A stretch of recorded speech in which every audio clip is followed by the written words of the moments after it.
Hello guys, welcome to my video. Let me introduce myself. My name is Shalom Gading Maharani, and this video was made to fulfill the public speaking class midterm test taught by Pak Prila Lukis Udiantoro SPD MPD. Okay, the first questions. Why is it important for an informative speaker to maintain accuracy and clarity when presenting factual information? Because these qualities directly affect the audience understanding, trust, and learning. First, accuracy. It ensures that the information shares is correct, reliability, and credible. Then, clarity helps the audience easily understand the message. The second questions, how do audience engagement techniques like rhetorical questions or stories enhance the effectiveness of an informative speech? Because it's making the content more relatable, interesting, memorable, and then rhetorical questions encourage listeners to think actively about the topic.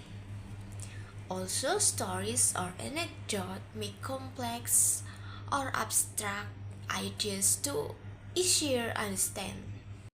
And then the third questions, compare and contrast informative and persuasive speech in terms of purpose, structures, and delivery. Informative and persuasive speech are both important forms of public speaking, but they differ in their purpose, structure, and delivery. The purpose, the main purpose of informative speech is to educate the audience by providing clear, accurate, and objective information about the topic. In contrast, a persuasive speech aims to convince the audience to accept a particular viewpoint, attitude, or behavior. Then, the structure of an informative speech is usually organized in a logical and balanced way, often using patterns such as chronological by time, spatial by location, or topical by subtopics to help the audience clearly follow the observed information. But on the other hand, a persuasive speech typically follows a structured sign to build an argument, and then delivery. In an informative speech, the delivery is neutral, clear, and objective, emphasizing understanding and credibility. The speaker avoids emotional appeals and bias. In a persuasive speech, the delivery is usually more passionate and emotional, aiming to engage both of the audience logics and feelings.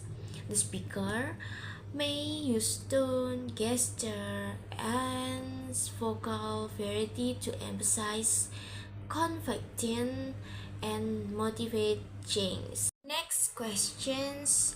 How do ethos, pathos, and logos work together to create an effective persuasive speech? Ethos, pathos, and logos work together to create an effective persuasive speech by appealing to the audience credibility, emotion, and logic. Ethos is about the speaker's trustworthiness and authority. Pathos or emotion appeals to the audience feelings and values. And then logos or logic relies on reasoning and evidence. It involves presenting clear facts, statistics, example, and logical arguments to support a claim. Then the last questions.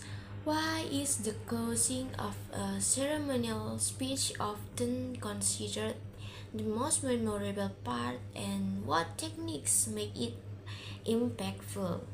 The closing of a ceremonial speech is often considered the most memorable part because it is the final impression the audience takes away.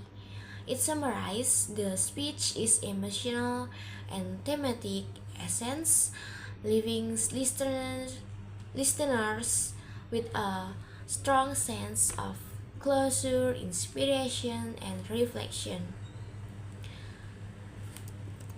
And then, to make the closing impactful, speakers often use several effective techniques such as emotional appeal, quotation, call to action or reaction, repetition or rhythms, and then story or anecdote. I will do my persuasive speech. The topic is sustainable campus life. Should universities ban single-use plastics and implement zero waste policies on campus? Guys, can you imagine you walking across your university and seeing clean walkways, green space filled with life, and students proudly using reusable bottles and containers instead of disposable plastic? Now, imagine the opposite. Trash bin overflowing with plastic cups, wrappers scattered on the ground, and the smell of waste polluting the air. Like, ugh, which campus would you rather belong to? Today, I made this video to persuade that universities should ban single-use plastic and implement zero waste policies, not only to protect our environment, but to build a culture of sustainability and responsibility among students. First, universities have a moral educational responsibility to lead by example.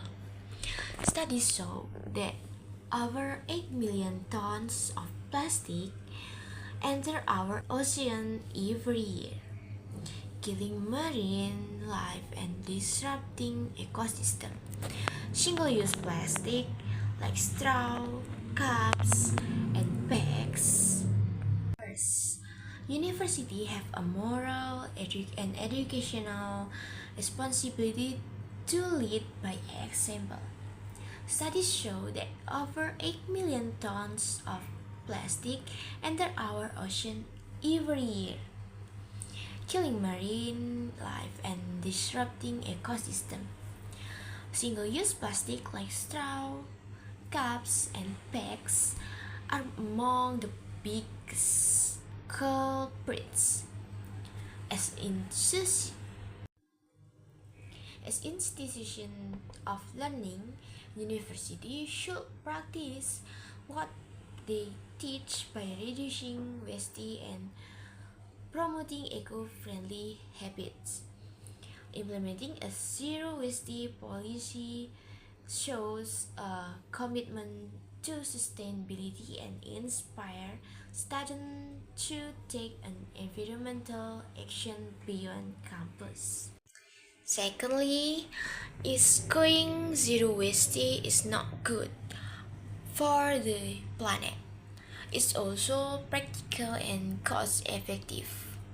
While reusable system may seem costly at first, university save money in the long run by reducing waste collection costs and encouraging resource efficiency.